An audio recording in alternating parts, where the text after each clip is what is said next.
June is Pride Month, but not all places in Canada mark it at the same time. So why is that? Well, it mostly has to do with history. Let's head back to 1969. At the time, it wasn't acceptable to be out of the closet, but there was a movement underway to change that. And one gay club in New York City played an important role, the Stonewall Inn. In the early hours of June 28th, police raided the bar. That sparked a riot among patrons and nearby residents. They would stay there for days to protest the treatment of 2S LGBTQ+ people, and things got intense. Mark Siegel was just 18 years old when it happened. He told The Current on their 50th anniversary of the uprising, it was a defining moment. Now we're a crowd speaking up against the police. The police were now afraid of us.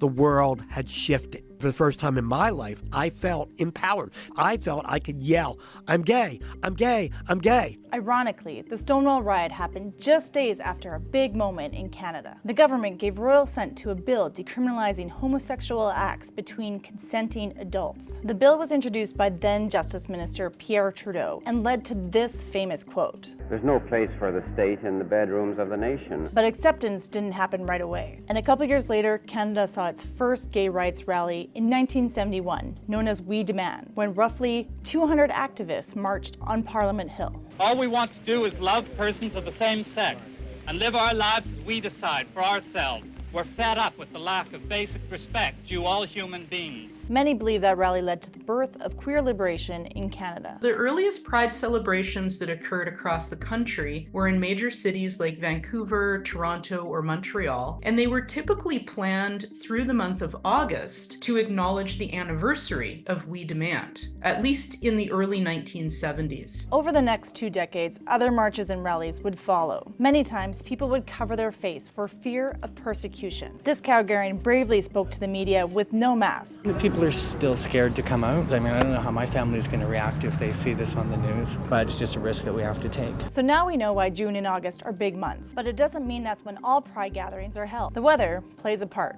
as does conflicts with other big events. For example, Calgary's really rainy in June, and then there's Stampede in July. So organizers hold the official events at the start of September. Many East Coast Pride events are held in July on different weekends, so people can attend more than one. And then there are winter spots like Whistler, which hold Pride in January. These events are often used to draw tourism. But Sheffield says we should still remember the history behind Pride. I think there is a bit of cultural amnesia when it comes to thinking about the roots of Pride. Many folks who identify as two-spirit, queer, or trans have become really dissatisfied with the mainstreaming of Pride, and they've sought other ways to rekindle the spirit of pride and protest. Many in the community say any time is a good time to mark Pride, like Trans Awareness Month in November and LGBT History Month in October.